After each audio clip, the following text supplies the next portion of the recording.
Rodney King wonder. Rodney King wants to know, was Easy E a Yeah, Crip? yeah. He rolled with shit. You know, Kelly Kelly Park. Park. Now, again, was he a shooter hanging out the window shooting at people? No. You live in that neighborhood, okay? You live in that neighborhood, you got guilt by address, pretty much. I can't recall him having no beef like that. He pretty much went where he wanted to go.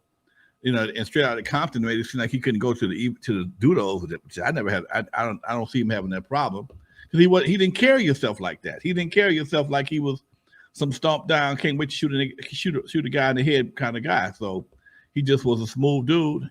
But he came from the side. Back then, where you came from, that's what you was. There it is. Hey, the STEM Radio asked a question last week that we didn't get to. Hey, Lonzo, are you familiar with Caution Crew? That was Rodney O and Brother Marquise, who was later in Two Live Crew. I remember Caution Crew, but I don't remember a whole lot about them. They didn't really do a whole lot. They did one or two songs I can recall. I can't recall them blowing up, and maybe they did, but I didn't. They didn't knock down no doors in my house. Okay. No, that Fila Al conversation last week just sparked back and listened to it. So I got a couple of questions for you from that particular interview that we played. Fila mentioned Don Okay. McMillan. Can you break down who Don that is? McMillan was a guy who owned Michel'le Records. Don was probably the best and the worst thing that ever happened to West Coast hip hop. Okay.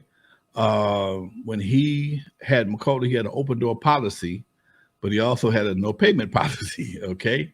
He didn't think people deserved their money. And fortunately for me, Unknown, and a few other people, we knew how to get money with our records. I mean, like I said, my last job was working for a record distributor, so I knew all the record stores. And if I had something that would sell, I knew how to sell it. Everybody wasn't that lucky. And those who did know how to sell it, they usually came to me to help me to get them to sell it. And Don used to work at Cadet Records over off of Slauson. He was the foreman, and when Cadet went out of business, he bought all the pressing equipment and opened up Michel'le Records. And Duffy Hooks, another name who doesn't get a lot of credit in West Coast hip hop, went to him and talked him into doing this distribution thing. Because Duffy knew the distribution, Don had the pressing, and we started working with Don. Okay. I like these questions. Keep them coming, everybody. Keep them coming. I'm copying and pasting everything. We're going to get to all of them.